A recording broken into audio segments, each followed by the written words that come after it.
Hi everyone, my name is Kim Peterson. I'm the Secretary for Australian Extreme Cowgirls. Just shooting out this little video to give you some description on some of the obstacles and welcome you to our second virtual show that we've now had. This one is a little bit different. We're going to be having 3 rounds. This is a 3-round buckle series. We're hoping to encourage all of our competitors, especially our Australian competitors who are in lockdown at the moment.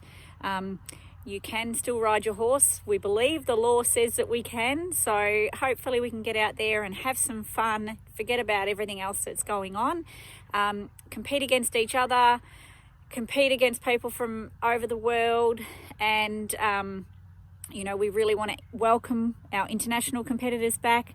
We've got some international divisions this time.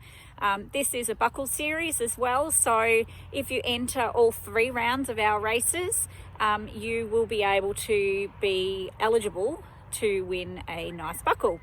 The 3 rounds will be gradually put out on Facebook. Our events are there. They'll all be created. You can fill out your entry form for all 3 rounds in one hit, or you can actually do 1 round at a time. I'm going to talk about the obstacles and things like that for the first round now, and I also hope to get hold of some of our judges and see if there's anything that they would like to see, come out of the courses with everybody. And we hope that you have an awesome time playing around with your ponies and having some fun doing some extreme cowboy racing. I'm going to start with the pro course because it actually covers most of our obstacles. Obviously free rides are pretty self-explanatory, and we'd like to see you moving nice and freely and fast and smooth. The second obstacle that you come to is a ground tie. Obviously with a ground tie we want to see you dismount your horse. You're going to either run around or run to an obstacle. In the pros course, you need to actually run around the object that you're about to rope in your next obstacle. For some of the lower levels, you just move to the bridge and back. But for the pro, we want you to go around your roping dummy, whatever it may be. The following obstacle after the ground tie for the pro division is to rope. So we would really like to see you, you'll have to remount your horse after your ground tie. We'd like to see you rope and catch your roping dummy.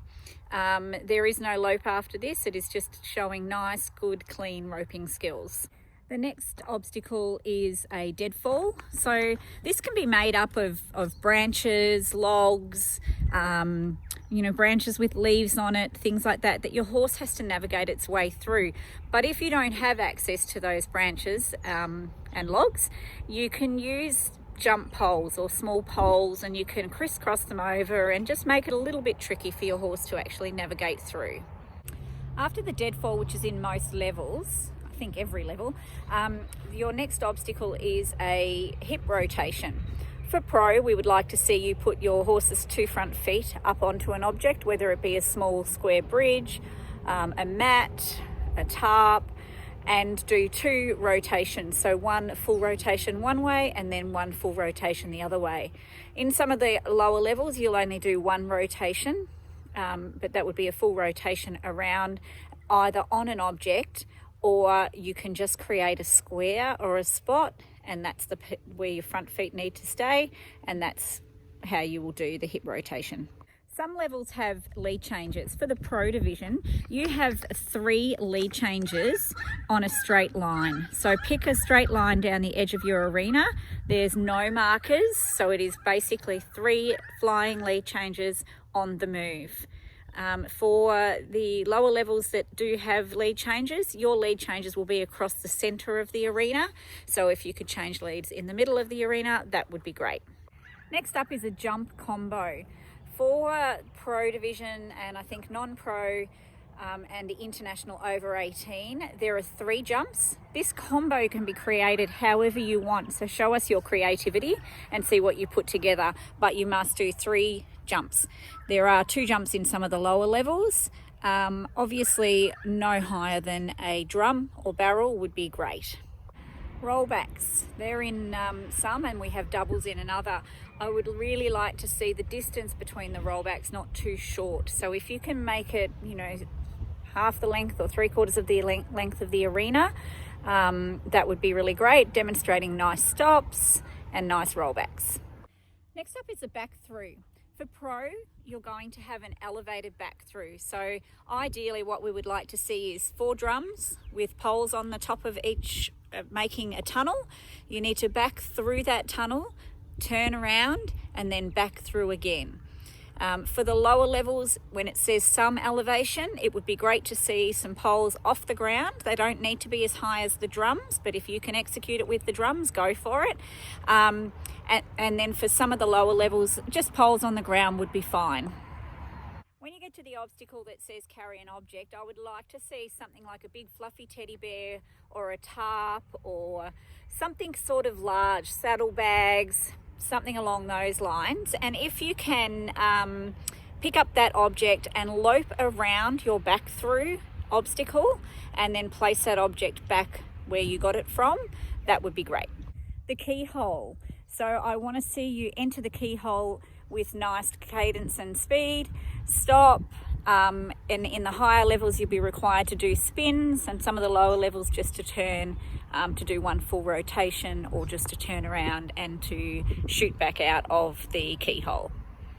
Your side pass is going to be an L shape. This can be made up of poles or plants or cones or half barrels, anything like that.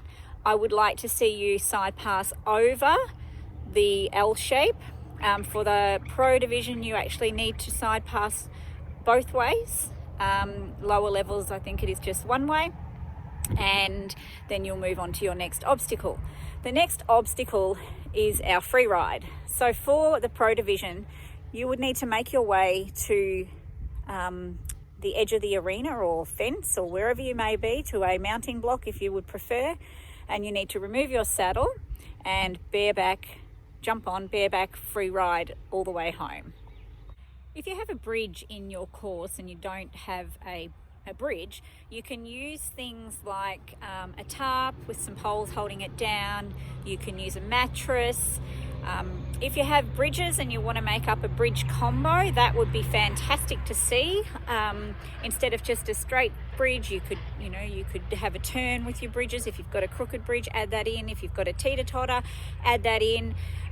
You get the opportunity to be creative with the course that we've provided you. So you can impress us by making up some really good bridge combo. Again, if you don't have the bridge, you can make up a combo with tarp or a mattress or something else that might be seen as a bridge, mats or anything along those lines. So that would be fantastic to see what people come up with. That's it for our obstacle sort of explanation. I'm hoping to get on to all our judges and get a little word of what they would like out of each course as well. If I do that, I will post that as soon as I possibly can. If you've got any questions at all about anything to do with the courses, please send me a message either on Facebook or send me an email. And we're excited to have you on board as part of our second virtual show here for Australian Extreme Cowgirls. Thank you.